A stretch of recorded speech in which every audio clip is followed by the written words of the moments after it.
Hey everyone, and welcome to another episode of Captain Hunter's podcast, the podcast that is dedicated towards bridging the divide between the police and the communities that they serve. I hope that you all are enjoying your week thus far. It is time for our midweek encouragement session. So I really want to kind of just get right into it. So I was thinking a little bit about the saying that your attitude affects your altitude, right? When I was heavily involved in church and a minister at the church that I was at, I said this in a certain sermon, and people at that time had not heard the sermon before or heard that phrase before. So I thought that it was, first of all, I was very surprised and shocked that no one had ever heard that before. But then, everyone is not everywhere at all times. So we got to kind of go with what we're given in life. But let me just talk a little bit about your attitude affecting your altitude. Now, if you break that down, we know that attitude is a state of mental being. And I want to break that down a little bit further in a few moments here. But your state of mental being affects your altitude, right? How high or how far you can go in life. I think that the phrase in itself is fairly explanatory, right? It explains itself. But I wanted to really focus in on a little bit more of what is not thought about. And that is the first part of the saying is your attitude.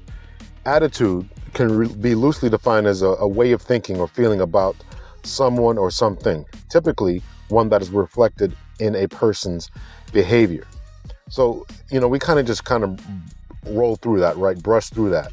It's the way that we think about something but another important part about that is the feeling about someone, right? It's our point of view, it's our view or our viewpoint. So I really want you to think about that. It's the state of feeling about something or someone. It's not just, your state of being, right? We think about someone that has an attitude and they have a certain air about themselves, right? That this is the way that they're thinking. They can be in a good mood, a bad mood. So it's not really, I want you to not think about so much about the mood portion of it, but it's our state of being, right? And our attitude. What is reflective in our mind? And it's not only about something, but it's about someone. We all have run into people as we're at work or at school or at the grocery store or at the movie theater, and we run into someone who can change our state of mental thinking. And so this becomes very, very important. We've heard the saying that, or if you haven't heard, well, here's the saying that 10% of life is what happens to you and 90% is how you react to it. Whether that's true as far as the statistical or percentage-wise is irrelevant. But the point of the matter is that things are going to happen to us. Things are going to happen to us, and people are going to happen to us. What do you mean by people are going to happen to you? Your spouse is going to get on your nerves. Your children are going to get on your nerves. Your boss is going to get on your nerves. If you're a boss, your subordinates are going to get on your nerves. That person that you never met before, that stranger who cut you off in traffic is going to get you on your nerves. That person that sat next to you in the movie theater, when the whole movie theater was empty, you had a seat all to yourself, a nice good spot. He sits right next to you in the movie theater. Why would he have to sit next to you? All this kind of stuff is going to get next to you. The person who parked too close to your car and then opened up his car door and slammed into yours, putting a dent into it, is going to get on your nerve. That's the 10% of what happens to you. And this is the attitude that we can carry with us. These are the someones who are affecting our, for lack of a better term, our moods, our sense and state of well-being. And we cannot allow that. We must go to that 90% and understand that our attitude affects our altitude.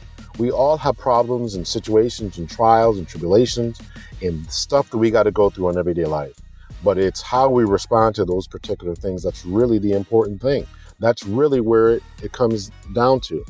You cannot allow yourself to be taken off course and put off because of the attitude of other persons, because of the actions and circumstances of other persons.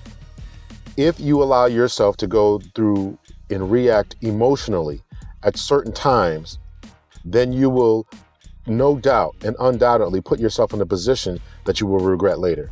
If these temporary circumstance of a problem that has presented itself in your life, if you cause yourself to react in a way that is negative, and therefore you get arrested, or you get fired from your job, or you get demoted, or you get kicked out of school or kicked off campus, what good has that product done? Okay, yes, you've kept your self-respect and yes, you've kept your dignity, and you may have some street cred with people out there in the street, but these people on the street don't pay your bills. They're not paying your tuition. They're not helping you to get further and farther in life. So why impress them? There was a preacher that I went to speak to one time, and yes, my life experience is about church and preaching and all that. So that's kind of where I tap in from, either there or from the police world. That's been my life experience. So a preacher said one time, he said, impress you, and for what? You don't pay my lights, you don't pay my rent, you don't pay my grocery bill. What do I have to impress you for? So this is the attitude that he was trying to instill in our minds. What are we trying to impress these people for? Things are going to happen to us. Understand that 90% of the time, you have to be that person who is bigger, who is better, and who's going to respond in the right way and in the right moment. So that applies to whether you're at your job and you don't like your coworker, whether you don't like your boss, you don't like your subordinate, whether you don't like your classmate, whether you don't like those persons who you're driving down the road with or sitting in the movie theater with, or that person who's standing in the middle of the aisle in the grocery store and knows you're trying to get by. We have to understand that our attitude, how we allow these things to enter into our minds, affect our altitude and how far and how fast we can go. If you think that you can just run off at the mouth anytime that you think about it, and your boss is going to give you that promotion or give you that assignment, or you're going to be invited out with your coworkers, or you're going to get things that you want in life, then you're sadly mistaken. Now, I understand that sometimes we don't want some of those things, right? Who cares if we get invited out by our friends for a drink after work? That may not be important to you, but I guarantee you that there is something that is important to you. And whatever that thing that is important to you, it's your attitude that is going to affect whether you or not you get it, whether you attain it, and whether you keep it. So some of the things that affect our attitude are our altitude. And let me just say something else about our attitude. Our attitude is very much reflected in the fact of who we keep company with.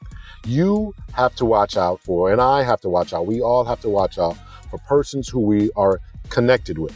And those persons affect our mood, affect our attitude, and therefore, if we find ourselves in constantly negative situations, constantly in fights, constantly in arguments, and being bolstered and boosted and being propped up and being instigated and allowing ourselves to be instigated by our friends, then we need new friends. There was a saying that one time that said, if you're the smartest one of your friends, then you need new friends. If you are the smartest one of your friends, then you need new friends. You cannot soar with the eagles if you have a chicken mentality, right? Chickens can't fly. So if you want to soar with the eagles, whatever it is that you want in your life, if you want to soar with the eagles, you got to get away from the chickens. You got to get away from those who aren't thinking about anything but what's on the ground and right in front of them. But the eagle can see certain things and fly certain places that other birds, other fowl cannot go. So you have to surround yourself with eagles, and those eagles are going to push you towards the right direction in life. They're going to encourage you to do the right thing, even though it may not be what the street hood mentality may tell you to do, to get even mentality, the strike back mentality. You have to listen to the best mentality and play this thing for the long haul. As one movie said, we're playing checkers, not chess. Was that the Denzel Washington movie when won the Oscar? I can't think of the Training Day. We're playing checkers. We got to start playing chess and not checkers. Stop playing checkers and start playing chess. Understand that there's a long game to this. So what affects your altitude? That would be your attitude. And what affects your attitude? It's the persons and people and things and the circumstances that you surround yourself with. Right? So get around people who are positive, get around people who are trying to accomplish something. If you're going to study for a test, get around people who are like-minded, who want to achieve and push and go further and farther. You have to get around people who have that type of mentality. You're not going to be able to achieve those things unless you dive into those. And finally, let me end this off by saying what does not affect your altitude? Your current state and position. Just because you're in a place right now doesn't mean that you should not visualize yourself going further and farther and doing more and being more. When I was a patrolman, I saw myself as a sergeant. I visualized myself as a sergeant. I studied for the sergeant's test. I visualized myself wearing sergeant stripes, answering calls, being a mentor, and all that kind of stuff. And so whatever it is that you want in your life, you have to visualize yourself going for that position. And don't settle for anyone, and don't allow anyone to change your attitude, right? When people tell you that you can't, get away from those type of people. Those are chickens. Get away from those type of people. Get away from people who tell you that you can't, or maybe that's not the right job for you, or try to discourage you or dissuade you from any type of way. Get away from those types of persons and get around people who want to be eagles, or who are going to encourage you to be an eagle and say, yeah, you can make it. I can see you doing that kind of stuff. Yeah, you've always had that type of mentality. And those are the type of people that can do it. Your current position in life does not necessitate that that's where you'll be in the next year, in the next 2 years, in the next 5 years. When a college student enters into their freshman year, they have an end goal in mind, and their current position of being uneducated does not deter them from getting to that place of their ultimate goal. Now, we face setbacks along the way, yes, and then sometimes we have to encourage ourselves. And this is the point of this particular lesson, is that sometimes we have to encourage ourselves. And so a college student may fail a test, may fail 2 tests, or be bummed out because of the papers that they're turning in. They think they're handing in A quality, and then meanwhile the instructor sees that as a C+. Well, as you get better and understand how to write better and how to take this test and understand what the instructor wants, then you can take that C+ to a B+ and to and then finally to that A. You can get where you want to be. Don't allow your attitude, because you got a C+, to take you off kilter, and now you're on tilt because somebody didn't like what you did. You adjust, you adapt, you thrive, and you go for it, and you keep going for it until you get it. So that's it, ladies and gentlemen. Hang around people who have a different mentality. Don't allow your negative attitude to persist. Get rid of those thoughts that tell you that you can't. Get rid of that mindset that says that you can't. Get around people that say that you can. Don't allow your present circumstances or any setbacks along the way to deter you from your ultimate goal. Keep shooting for the stars. Keep flying with the eagles. Get away from the chickens and get around people who have an encouraging mentality. That's it, ladies and gentlemen. Please support the podcast through PayPal, Cash App, Venmo. Also go over to the Patreon page. Also remember to follow me on Captain Hunter's podcast on Facebook. CPTL Hunter is on Twitter. CPTL Hunter on Instagram. And that's it, ladies and gentlemen. And until next time, much love and peace.